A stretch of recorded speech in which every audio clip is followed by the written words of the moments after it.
Donald Trump was not happy with his interview with Kristen Welker. He interviewed with her for over an hour. They showed maybe half of it or so on television. Here's an exchange that we didn't see. He said, "The press was obviously unfair to me," he said to her. "The press. No president has ever gotten treated by the press like I was. And yet I got more votes than any other Republican candidate in history by far." "You're very hostile," Trump told Welker. She said, "Well, hopefully you thought it was a fair interview. We covered a lot of policy grounds," she said. Trump responded, "It's fair only in that you allowed me to say what I say, but the answers to these questions, pretty nasty. But look, because I've seen you interview other people like Biden," she interrupted, "I've never interviewed President Biden." He said, "I'm talking metaphorically. I've seen George Stephanopoulos interview, and he's a tough interviewer. It's the softest interview I've ever seen. CNN interview. These give soft, what's your favorite ice cream? That's a whole different deal. I don't understand why. You would think the press would like to see strong borders, great education, and a powerful military. So we have a country left and all these different things, and somehow they don't want to see that," end of quote. He's referring to things like this question, number 41. I asked you last time we sat down for an interview if you were going to pardon yourself. You said no. But now that President Biden has pardoned his son, Hunter, are you reconsidering? Might you pardon yourself? I didn't do anything wrong. I was given the option. And the lawyers told me, a very specific lawyer, I don't have to go into who, but very high up in the administration said, "Sir, if you pardon yourself, you're going to look guilty. And you did nothing wrong." Oh, I had that option. I could have saved myself a lot of legal fees. But it turned out that I was right. Look at what's gone on. Everything's being dropped. I still have a Fani Willis, a total hoax. That's a total hoax. It's all being dropped.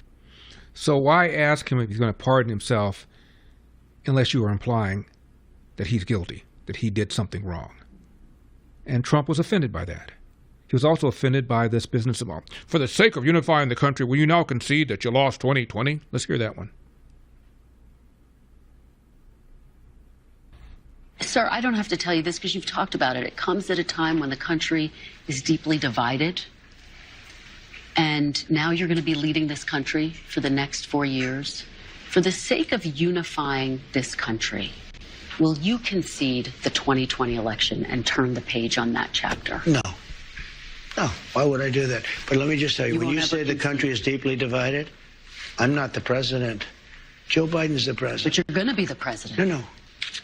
I'm not the president. So when you say it's deeply divided, I agree. But Biden's the president, I'm not. And he has been a divider. And you know where he divided it more than anything else, and it probably backfired on him, I think definitely, is weaponization. When he weaponized the Justice Department and he went after his political opponent, me. He went after his political opponent violently because he knew he couldn't beat him. And I think it really was a bad thing. And it really divided our country. Sir, Democrats have control of the White House now. They didn't in 2020. If they are going around stealing elections, why didn't they do it? When you say Democrats have control now? Of the White House. Yeah. So why didn't they steal this election? Since they have more power now. Because I think it was too big to rig. So you won't... Too big to rig. To the people who say that you're now directing your Justice Department to investigate 2020, and they want to move on. Very capable. I think Pam is going to be great. Precious resources. By the way, is that what you want them to do? Just so you know, I have the right to do that, but I'm not interested in that. Oh, you're not. You're not going to do that. I'm not interested. Okay. I have the absolute right. I'm the chief law enforcement officer. You do know that. I'm the president. But I'm not interested in that. You know what I'm interested in? Drilling and getting prices down and stopping people from pouring into our border that come from prisons and mental institutions. My goodness, how many times has Hillary Clinton been interviewed since the 2016 election? How many times? Has anybody said, "For the sake of unifying the country, will you acknowledge that Donald Trump is not illegitimate?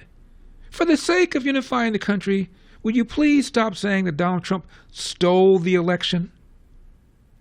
Do you know, Hillary, according to a YouGov poll, 66% of Democrats believe the Russians changed vote tallies to elect Donald Trump, even though Jay Johnson, Obama's DHS secretary, testified under oath while the Russians tried, they failed to change a single vote tally. So don't you think your rhetoric about the election being stolen and Donald Trump being called illegitimate has undermined the confidence that voters, particularly Democrats, have in our elections?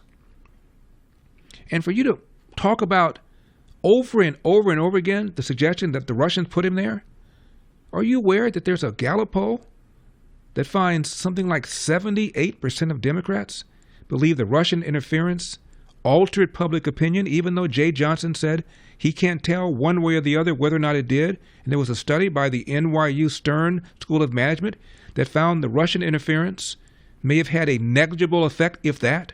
I know of no evidence that through cyber intrusions, votes were altered or suppressed in some way. So, Madam Secretary, don't you think you should now acknowledge that the Russians did not put him there? The Russians did not change vote tallies?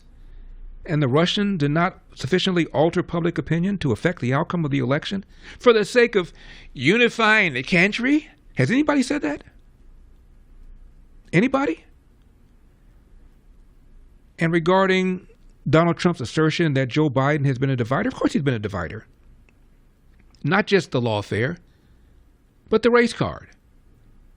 At a commencement speech at a historically black college, tells these graduating students the number one threat to the homeland is white supremacy. Are you smoking something? Anti-Defamation League keeps track of how many people are killed every year by political extremists, no matter the race of the extremists. And one recent year is 20 or 25 people out of 20,000 homicide victims in the country. White supremacy.